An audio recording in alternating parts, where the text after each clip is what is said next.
I'm Apostle G. Randolph Dailey, Director of Operations for the House of God churches on the continent of Africa.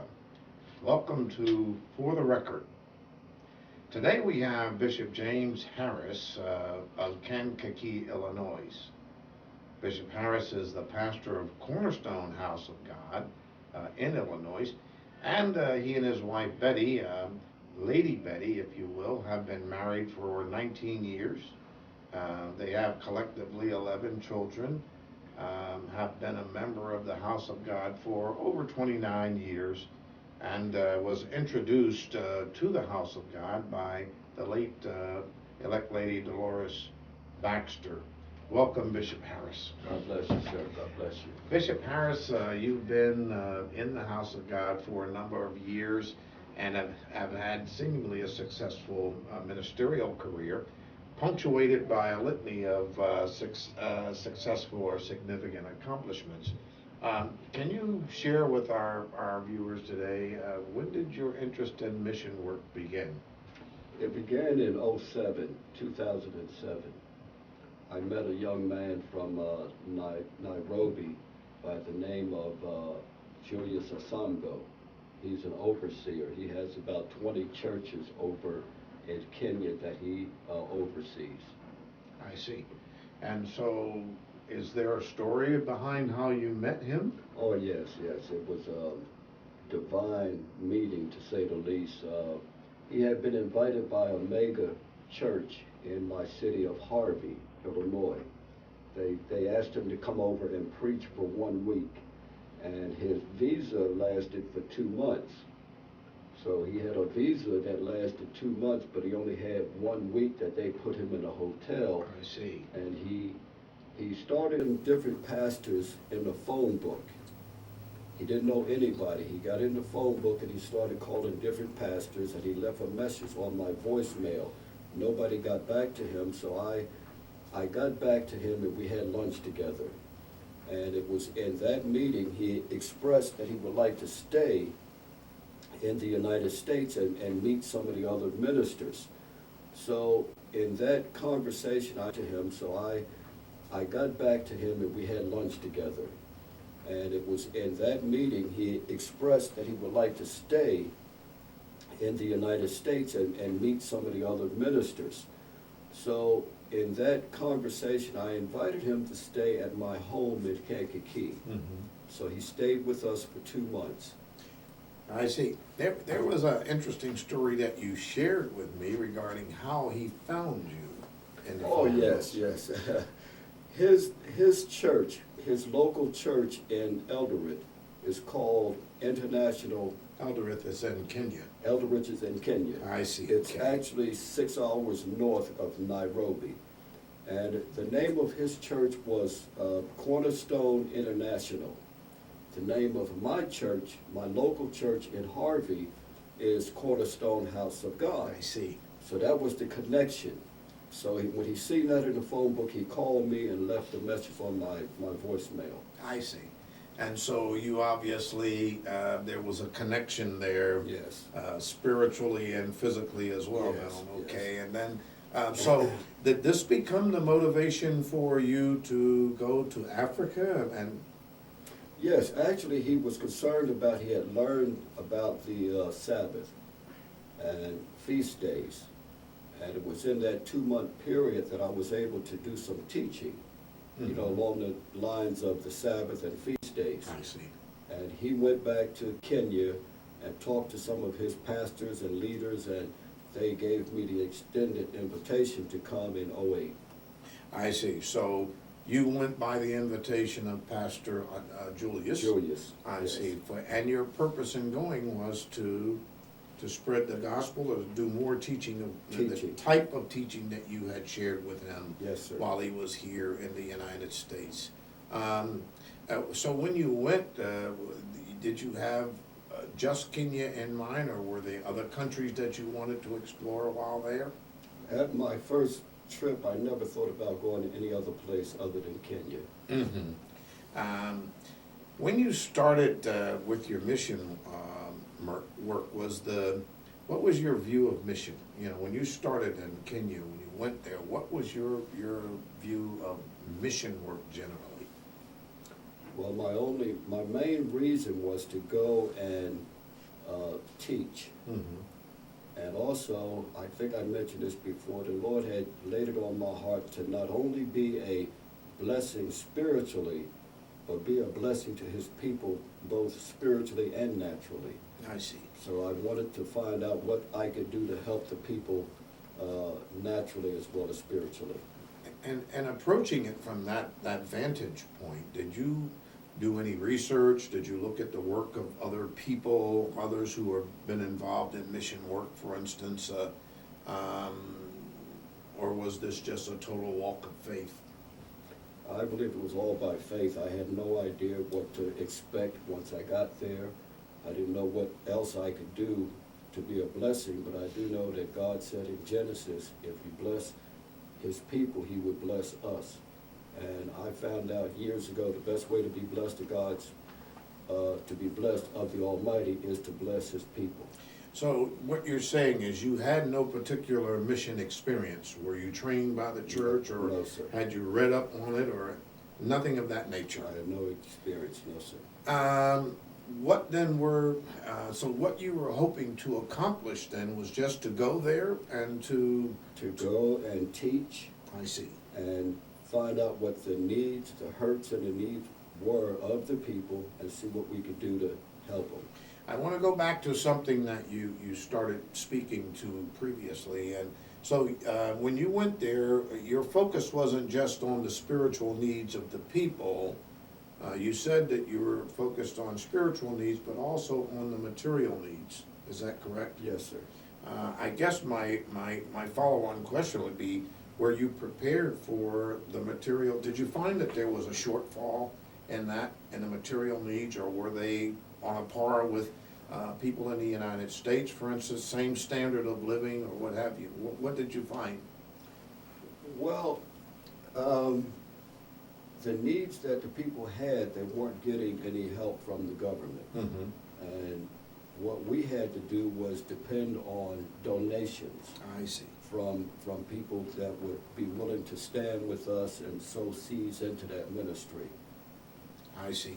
So you found, was there a shortfall, then would you agree there was a shortfall in the material needs as well as the spiritual needs? Oh, yes. We've been working with, there's an orphanage in Elderwood.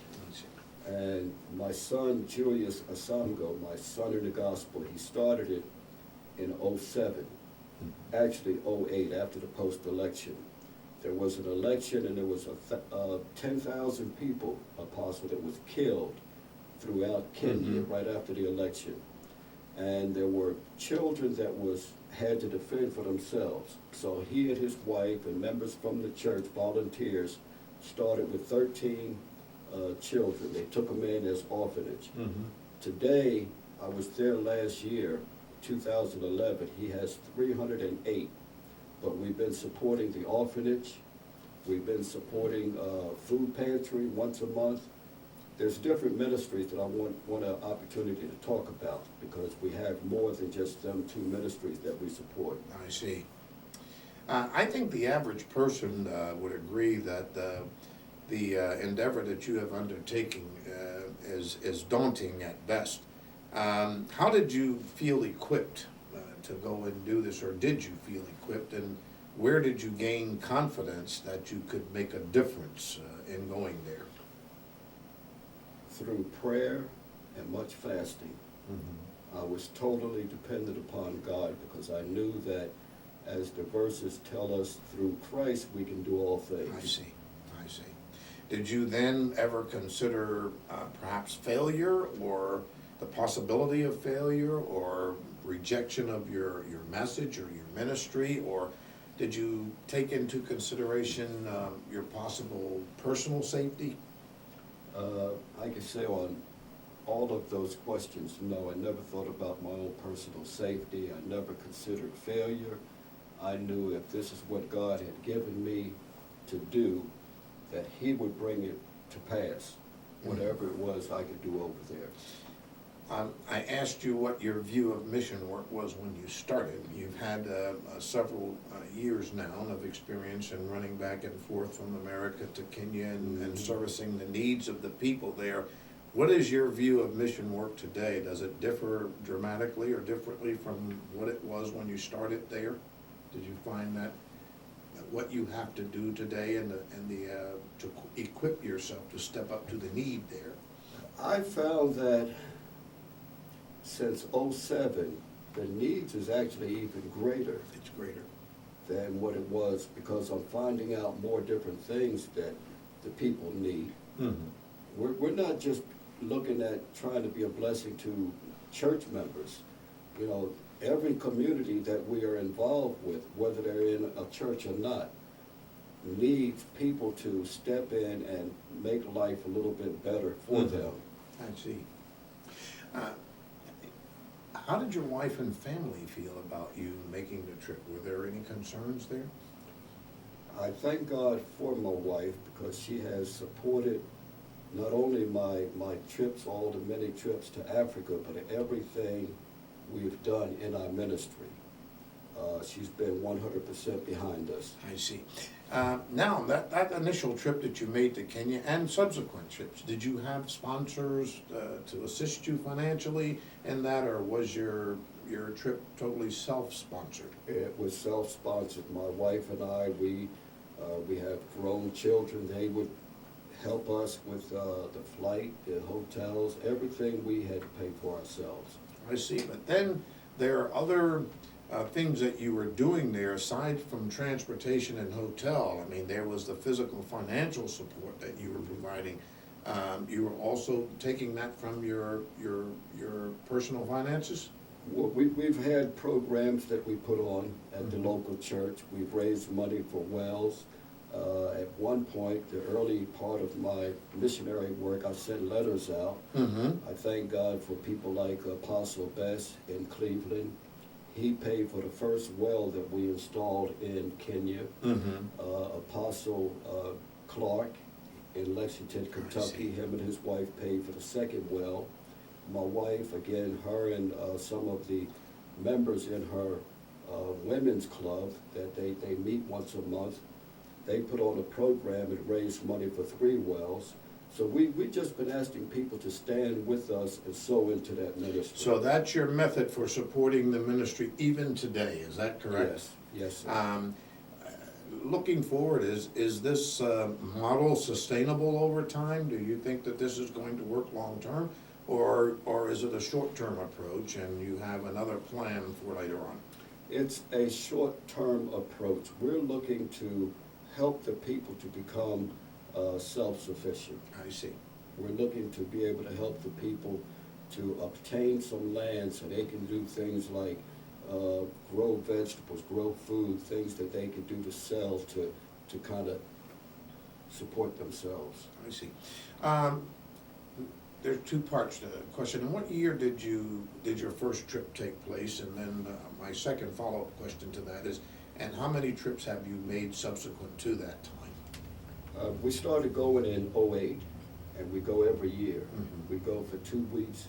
We've been going, we've made at least 5 trips. We're looking to go back this year, 2012. Will this be your 5th, or will you make 4 from, did you make 8, 9, 10, and 11? Yes, sir. So that was 4 trips, and then 12 will be your 5th? 5th, yes, sir. I see. And all self-financed, self-sponsored? All self-sponsored, yes. I see. I guess I have to ask, did you see Kenya as a starting point, or did you see it as a point for a larger, more comprehensive effort on your part? I never really considered going any other place other than Kenya. I knew that God had ordained it for me to be there, and I never thought about going any other place.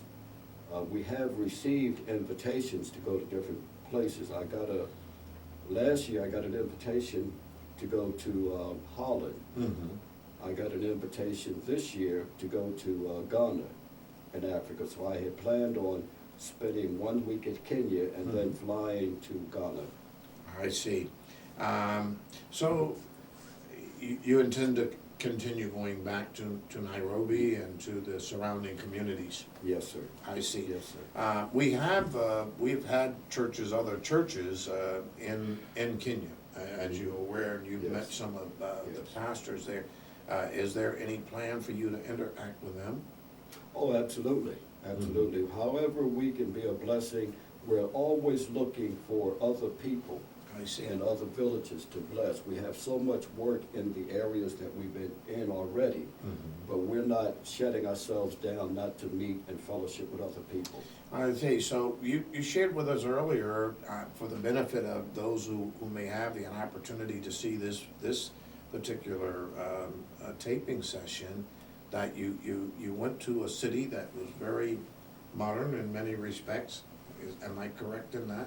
You Yes. got off, what your initial thoughts upon arriving in Nairobi? Can you share with us what you thought when you stepped off the plane and looked around? And Nairobi is a beautiful city. Mm-hmm. It was much more than I had expected.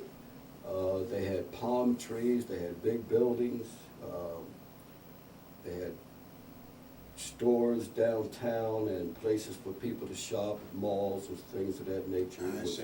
It's a beautiful city. I see. And again, like your planning for the trip, you didn't do any investigation of it before you got there. You just No, kind sir. of arrived. Is that right? Yes, sir. We didn't investigate or go to a traveling agency and get books to find out what it looked like. I We see. just went. Who met you when you arrived in Nairobi? My son in the gospel, Julius Asamgo, he oversees 20-some churches, and he makes all of the arrangements for me. I see. You were treated well, I assume. Yes, sir. Very, When very you well. got there. Very well. And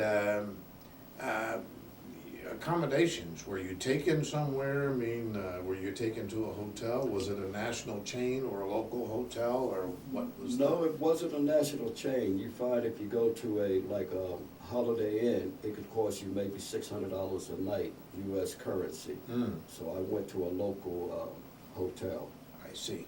How did you find the facilities there? Well, normally I would send the money to my son, Julius Asamgo, and he makes the hotel arrangements.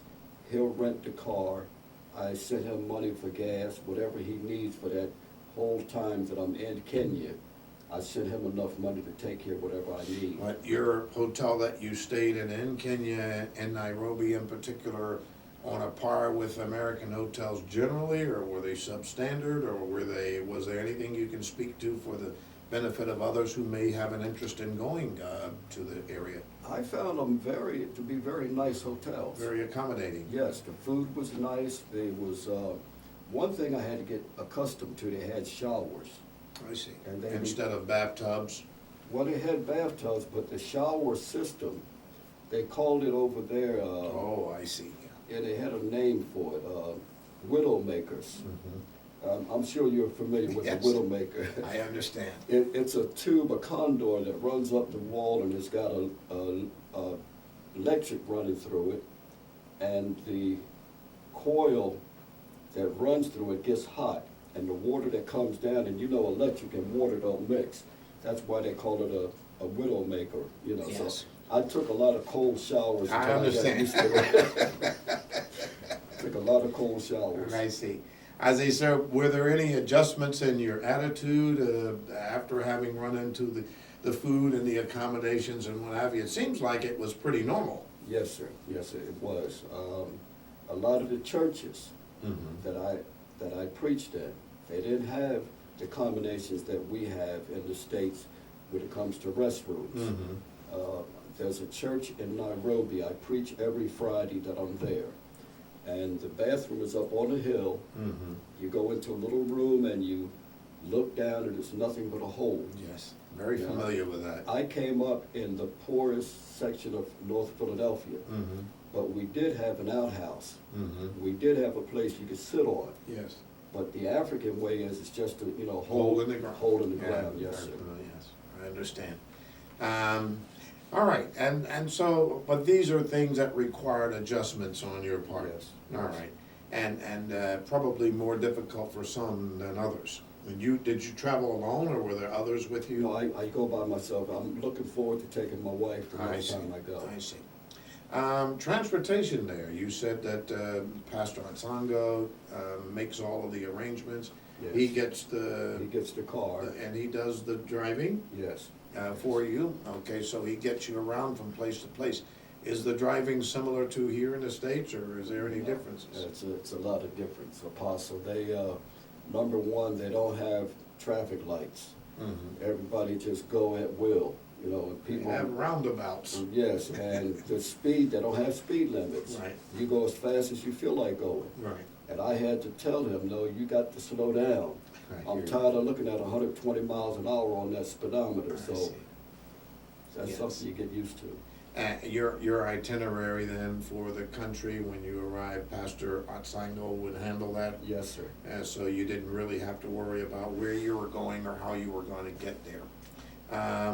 Now, you went to Nairobi. Did you need an interpreter when you arrived there? Well, not until I had to preach. I see. They have 41, 42 different tribes, and the basic language is Swahili. Mm-hmm. So if you can speak a little bit of Swahili, in my 4 or 5 years, I've learned some, Mm-hmm. but the basic language is Swahili. I see. So where did your first service take place? Was it in Nairobi? It was in Nairobi. In Nairobi, okay. Yes, every time I go, there's a pastor, he wants me to preach every Friday night I see. in Nairobi. And you're normally there how long? I spend a week in Nairobi, then I go north to Eldoret. Eldoret, And I okay. spent a week in Eldoret. Okay. In your very first service there, can you describe for us what was significant about the worship there versus what we have become accustomed to here in the United States? I find that people are more dedicated.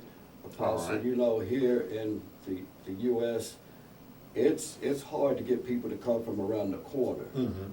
But over there, people walk for hours, Right. sometime in animal-infested jungles, to Right. be in a service. And in spite of the living conditions that people have to live under, they're happy. Mm-hmm. They have devotion from 8 o'clock in the morning till sometime 12 in the afternoon, Mm-hmm. dancing and praising God. Yes. Yes, dancing Absolutely. and praising God. And that dancing and praising God, if you mentioned earlier that the principal language, although there are many languages within the country of Kenya, like most African countries, Yes. principal language is Swahili. Were the services conducted in Swahili, or was there an English component that allowed you to understand what was going on? Usually the pastor will speak in English and Swahili. Okay, You know, if he's saying something, he'll speak in English for my benefit, then he'll have somebody speak, or he'll speak in Swahili for their benefit. I see. But when they sing songs, they usually sing in Swahili. Okay, so when you were called upon finally to speak, what was your focus? What was the focus of your message? My first message, I came out of the book of Amos, Mm-hmm. where the Lord spoke about the plumb line. I see. And my subject was stay on the plumb line. I see. So why did you choose that particular topic? Well, I had been teaching. Remember, the first week I taught for 5 days about what is the will of God. Right. And the will of God is on that plumb line. He put that plumb line in the midst of his people to let us know how far away we've gotten from him. I see. And did you feel as though you were communicating effectively? Yes, sir. Yes, I sir. mean, even with the interpreter? Even with the interpreter. Having preached abroad for many years, I can tell you that it is something that you have to get used to, having an interpreter to speak after you speak, so that Yes. the people don't understand what you're saying until that interpreter tells them. And here we are more used to going fast and saying things and inviting people to say yes and what have you, and it doesn't work very well overseas. Can I tell you something, Sure. Apostle? My son, see, sometimes we get in the spirit, Right. and my son being filled with the Holy Ghost. Mm-hmm. When I get excited, Right. even though I gotta wait on him to interpret, when I go off in the spirit, he'll get excited, Well, and he'll start speaking in Swahili. to So me, that's a that's blessing. the mark of a very good interpreter. We had Bishop Lemek Jazzy, who is now deceased, When I went to Zimbabwe for the first time, Okay. he was exactly the same way. I mean, he was the only interpreter I had the entire time I was on that side That's a that could blessing. do that. That's a You blessing. found many people who could translate language, But they they never could get the spirit part right. Yes. And but Bishop Jazzy did. And when you find that kind of It's a interpreter, that's a blessing. real blessing. Yes. Yes, indeed. So your message, was it generally accepted, do you think? Yes, sir. No, Yes, sir. I you believe it found was. that. At the end of your message, was there a call to discipleship or a prayer line or something of that? We which always did? have, we open the church up, but we always have a prayer line. I see. Yes. And what was the response like? Did people come? Oh, absolutely. Everybody in the place would come up for prayer. Sometime I'd be up longer praying than I would preaching the message. Yeah, I can imagine. We've seen that as well. As many preachers here in the States and everywhere, I guess, we always want to know how we have done. You know, how effective have we been and whatnot. And to that extent, behind a message, we do a postmortem, if I can use that term. Did you do a check on your message afterwards or a postmortem to see how did I do, or was there a gauge of some kind that let you know that? I'm glad you asked me that question. Mm-hmm. Because usually I'll ask my wife when I'm preaching at home, honey, how do you think the message went? Mm-hmm. But over there, I could tell by the amount of people that came that said they appreciated it. I see. So you rated yourself pretty good then. Yes, yes. All right, so you've covered quite a bit, and especially the aesthetics and the environment and the food. You found most of that accommodating and very acceptable. Yes. Is that right? Yes, sir. Okay. Was there more than one place that you went to while you were in Nairobi and Eldoret, or was there some place you went next, or was that the only place? Well, in between preaching, they'll have me go to different slum areas and visit homes and pray for people, pray for the sick, and pray for the homes. I see. Okay, very good. You're finished with your ministry for the first week, and now you're on the airplane headed home. Can you share with us, what were your thoughts en route back to the United States? How blessed I was to be able to be used in that manner. It was an awesome experience Mm-hmm. that I think everybody should experience at least once in their life. Mm-hmm. You know, we take so much for granted. Sure. I've been in homes, Apostle, that were being built back in Christ's days, Right.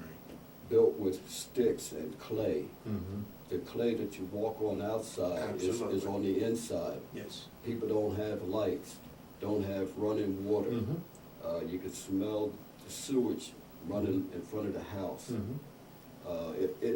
It's an experience that we all should experience at least one time. I see. Well, yes, and you know, my own experience was when I went abroad, I didn't realize that many of the villages that we went to, people made their own bricks from clay. Yes, sir, from clay. And they found particular ways in which to do that. There are Put ants that sticks in it. went that we have ant hills, Mhm. and those ant hills are very tall. Yes. But those ants would go down into the ground and dig up the soil and bring it to the top. And that particular They use soil that clay. would be as hard as, you know, they would mold it with water and Mhm. make forms and put the mud into those forms and Yes, let them yes. stay in the sun and dry, and then they would fire them. Mhm. When I mean that, they would put it in a kiln. They would take those bricks and stack them up and put Yes. hay on top and light a fire, and it would fire them, and they would be as hard as glass. Mhm. And you build houses with those Yeah. things, and they last forever. Last forever. So it's really amazing, some of the things that we learn from people Yes. abroad. I didn't know Yes.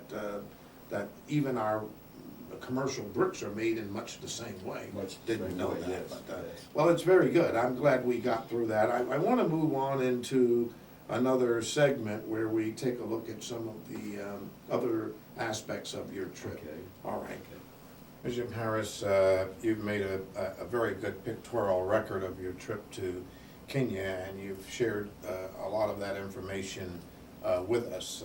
I'm looking here today in part of your photo album of pictures that you have brought back with us, and on picture 1 here, can you tell us, you started speaking moments ago about the slum areas in which you minister. Yes, sir. Is this part of that? Yes, this particular photo here is in Nairobi. This is a slum area in Nairobi. This is an area that I went into to pray for the people there, pray for the sick, pray for some of the homes there. And this is a sewage, raw sewage that runs all through this particular area. Stop, hold it. Corey, turn that off. You're gonna have to pay attention. We're ready to go, and you're not at the right place, okay? Do something, because you're off balance. And let's start over again, Matt. All right. Because let's go back to, How do you go back up? I don't know. Just stay there. That's all right. Don't move. Just pay attention. Because we need to get out of here. Was the picture up there? We gotta start over. We're gonna have to start over again. It's all right. Let's just, tell us when. Okay. We on in 5, 4, 3, 2, 1, go. Bishop Harris, you've made a very good compilation of pictures or pictorial album of some of your travels, and you've shared a lot of that information with us. And these albums expose a lot of what you saw while you were there in Kenya. And can you tell us in picture number 1 here what we're looking at? Yes, this picture is a slum area in Nairobi. And as you can see, it has the raw sewage running through the town completely, all the way surrounding the homes that are in this particular neighborhood. I noticed that there are a lot of plastic bags there. Those plastic bags are very difficult to break down, so that Yes. means they're gonna be there for some time to come. It will be there for years. Many, many years. Yes, you have people that grew up from children. Some of this sewage has been there since they were Oh, children. my goodness. I see. All right. Here, and I think picture number 2, we're looking, this is in Nairobi as well? Yes, sir. This photograph was taken in Nairobi. This is at the end of the day. They had carried me to slum areas and different homes. And the gentleman, I'm going to start with the fellow in the white suit. This is Pastor Hezekiah. He's the overseer. He has about 200 and some churches under him. The lady standing to his left is his wife. The gentleman standing to his right is one of his pastors. And it is his wife standing next to him and his daughter kneeling down. It was the last home that they wanted me to go into and pray for. The gentleman next standing to his wife is another pastor, and next to him in the dark suit is Deacon Willie. Now, Pastor Hezekiah has visited us here in the United States, Yes, and in fact did attend one of our Midwestern divisional meetings. Is that correct? yes, he came to, I brought him and his wife to Louisville, Kentucky Right. to meet Apostle Clark. I see. All right, very good. Pictures number 3 here, where are you here? Okay, this is a photograph of, again, Pastor Hezekiah. This is at the end of the day on a Friday, after we traveled to different homes. The people at the church prepared a meal for us, and this is where we ate at that particular afternoon. I see, and I see watermelon on the table Yes. and other things there. It looks like it's a very good meal, is that right? Yes, they eat a lot of watermelon, chicken, and fish, a lot of fruit. I see. Amen.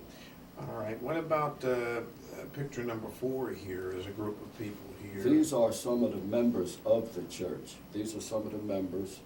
This was taken outside after we ate. We were about to leave and go back and to make ready for the Sabbath. And what would the size of the membership be for Pastor Hezekiah's church, this congregation alone?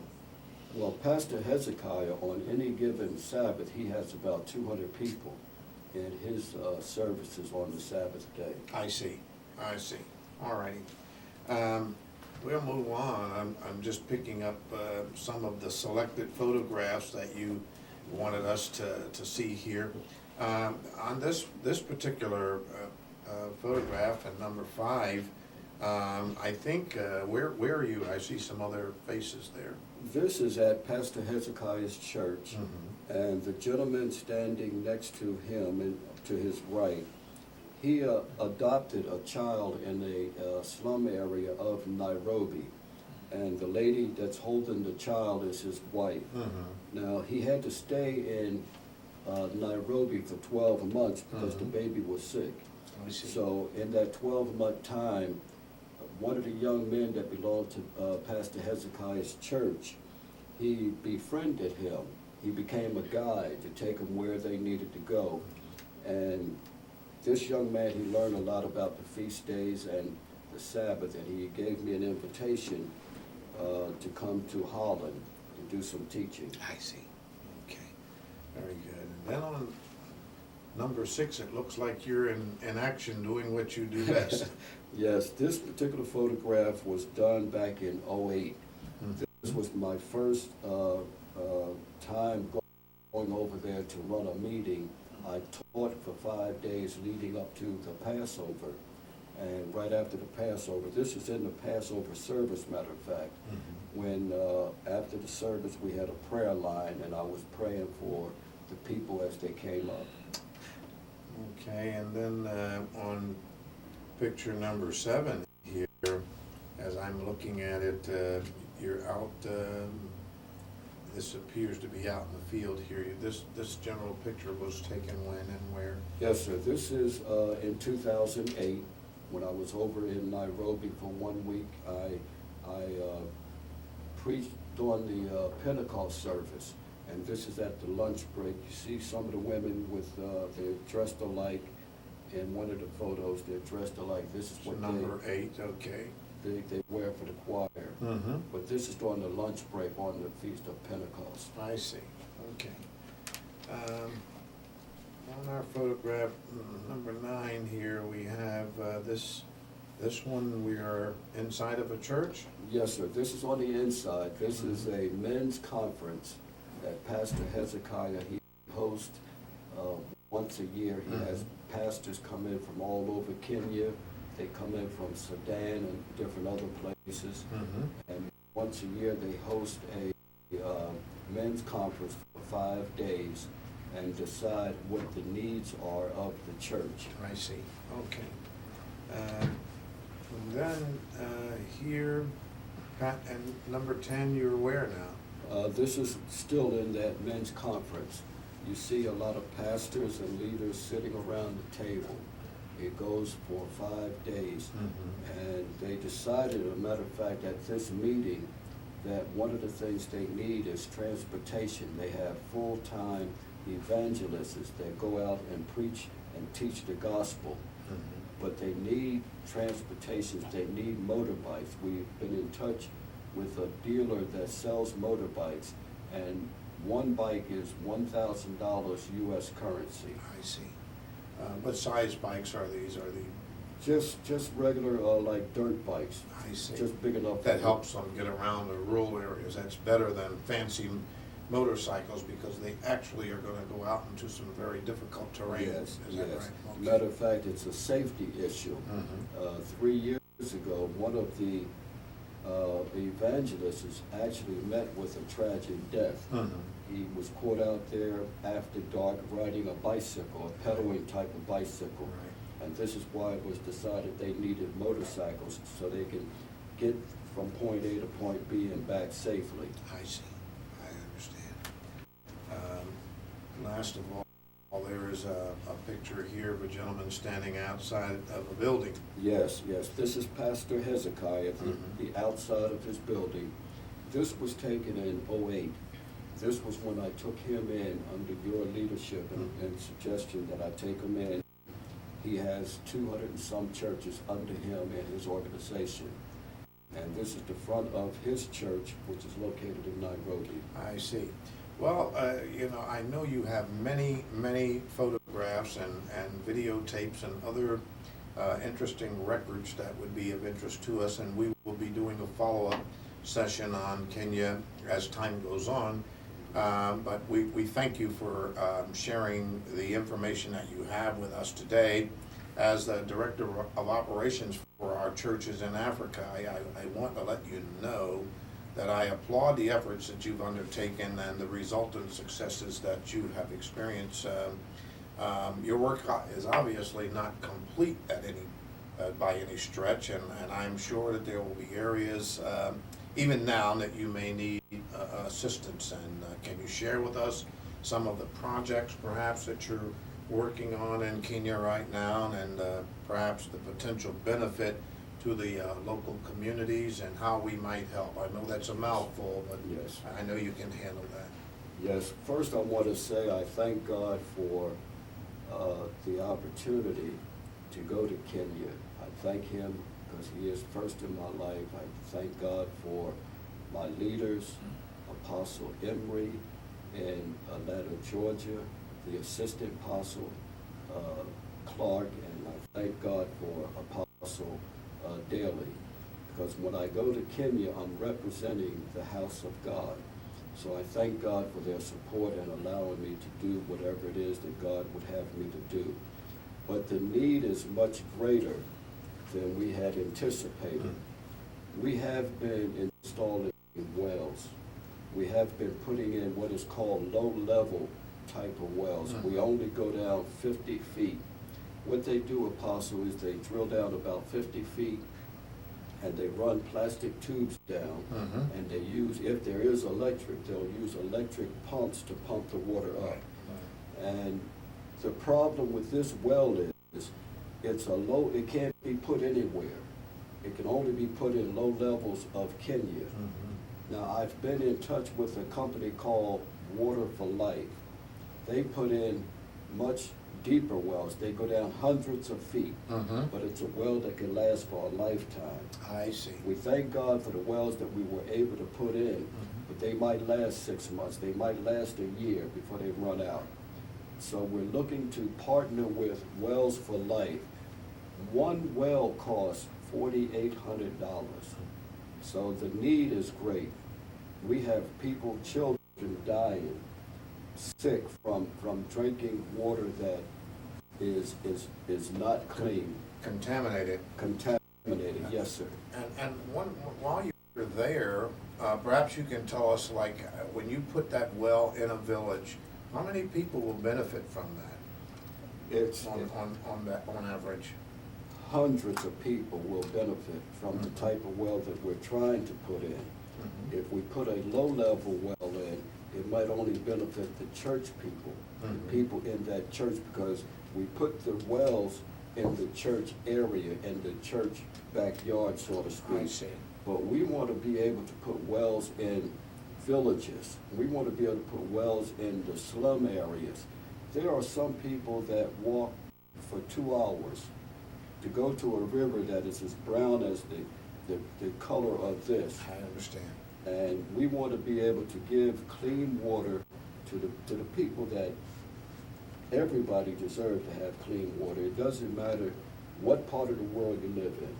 So currently, you've mentioned two things. You mentioned the motorcycles that the Yes. various pastors need in order to get around, and they cost about $1,000 for each motorcycle. Each motorcycle. And how many pastors are in need of motorcycles? We have 20 full-time. So you would need $20,000 to address that fully. Yes, Is that sir. correct? Yes, sir. And then you mentioned the wells. The of wells. which now you have two types. You have the low-level well and you have the deeper well. Yes. Which is the more expensive one. The more expensive one is around $4,700 Yes, per well. Per well. But it services a very large community of people. Yes. Is that right? And this organization will put the well wherever we decide to put it. If we raise the money, we get people to donate, to give us a gift for that amount of money for each well, they will put it wherever Pastor Hezekiah will decide it should go. I see. And the low-level well generally cost about how much? Somewhere in the neighborhood of $350 to $400 American currency. And they're a smaller community of people that will help, but generally, can you give me any metrics there, any numbers about how many people that would service? It could service 100 people. Okay, It all could right, service that's 100 fair. people. All right, very good. Is there any other projects that you, Yes, and let me also say, Apostle, that it's important that I share with them. You're going to need some paper and a pen to know how to direct your gifts, because okay, we'll get to that in just a moment, because that's important. yes, And I want to make sure that we put that up on the screen so that we'll do that in just a moment. But I want you Okay. to focus on projects. Are there any more projects? Well, yes, sir. We have projects in Eldoret, Okay. which is 6 hours north of Nairobi. All right. The project we have there is, we have my son who has an orphanage. We spoke to that. Pastor Julius. Pastor Julius, not Okay. my son in the gospel, Pastor Julius. Mhm. He started an orphanage in '08 Mhm. with 13 children. They now have 310, I believe, 308 children. And we're supporting that ministry. We have a food pantry that we support Mhm. once a month. Again, this is for the whole community. This is for people. You don't have to be a part of the church, his church or anybody else's. Anybody in that area in Eldoret can come and get free food once a month. Okay. We support that. We have a gentleman named Dr. Evans. Dr. Evans works for the government. His wife works at a lumber yard. They spend 1/3 of their income to support a free clinic. I see. They are women who have need of a clinic. They can go there and have babies at night or whenever they need to have a baby. He does testing, HIV testing. He gives free medicine. All of this, he does not get any help from the government. I see. We've been supporting that ministry for the last 5 years. And how much do you, what does it take financially in a number to provide assistance to him? Apostle, I could not even put a number on it.